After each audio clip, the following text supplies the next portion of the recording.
আসসালামু আলাইকুম।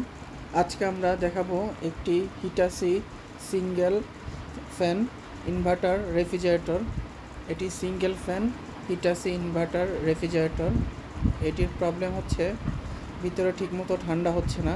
তো এসে খুলে চেক করে দেখলাম যে ফ্যানটি অনেক জ্যাম হয়ে আছে, কিছুক্ষণ চলে আবার বন্ধ হয়ে যায়।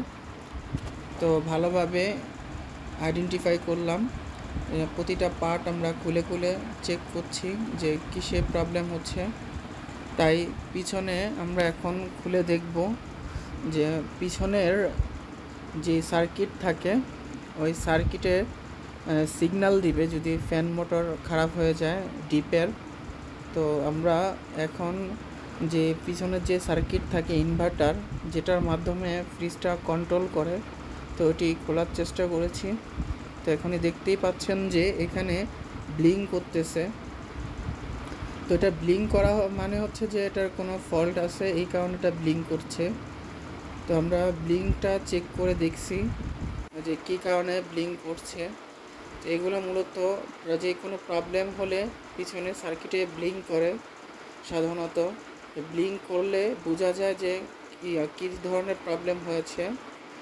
তো এইটা আমরা চেক করে দেখলাম যে ফ্যান মোটরের প্রবলেম। এই ফ্যানটা অনেক জ্যাম বলতে হলো কিছুক্ষণ চলে আবার বন্ধ হয়ে যায়, কিছুক্ষণ চলে বন্ধ হয়ে যায়।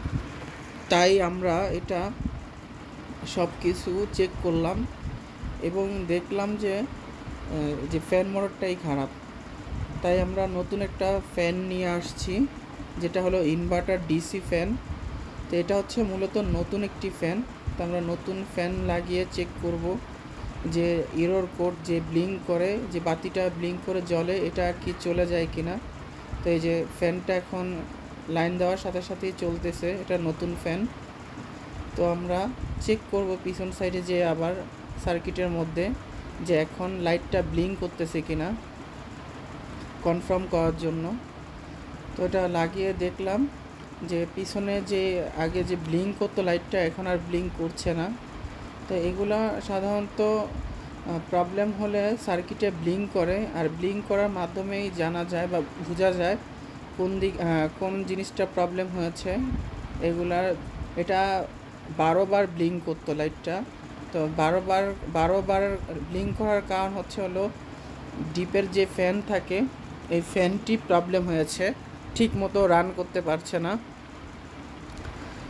তো আমরা চেক করে এখন যেই ডিসি 12 ভোল্ট ফ্যানটি ছিল এটি ইনস্টল করে দিয়েছি সব কিছু চেক করে। তো আমরা এখন আবার চেক করব যে এখন ঠিকঠাকভাবে চলতেছে কিনা, ভিতরে কোনো প্রবলেম হচ্ছে কিনা। তো দেখতেই পাচ্ছেন যে এখন ফ্যানটি আবার চালু হয়ে গিয়েছে। তো আমরা ভালোভাবে চেক করে কনফার্ম করে এটা লাগিয়েছি।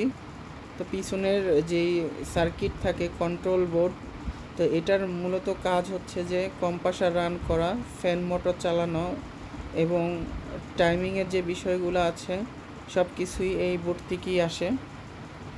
তো যেই কোনো প্রবলেম হলে হিটাচির কোনো ধরনের প্রবলেম দেখা দিলে পিছনের যেই সার্কিট থাকে ওই সার্কিটে প্রবলেম শো করে, ব্লিঙ্ক করে। আর এটা হচ্ছে পুরাতন যে অরিজিনাল ফ্যানটা ছিল ওইটা। তো আমরা নতুন ফ্যান লাগিয়ে দিয়েছি, ইনশাল্লাহ এটি এখন খুব ভালোভাবে রান করবে। আর মূলত হচ্ছে সব ধরনের যেই হিটাচি রেফ্রিজারেটরগুলো থাকে সবগুলা যে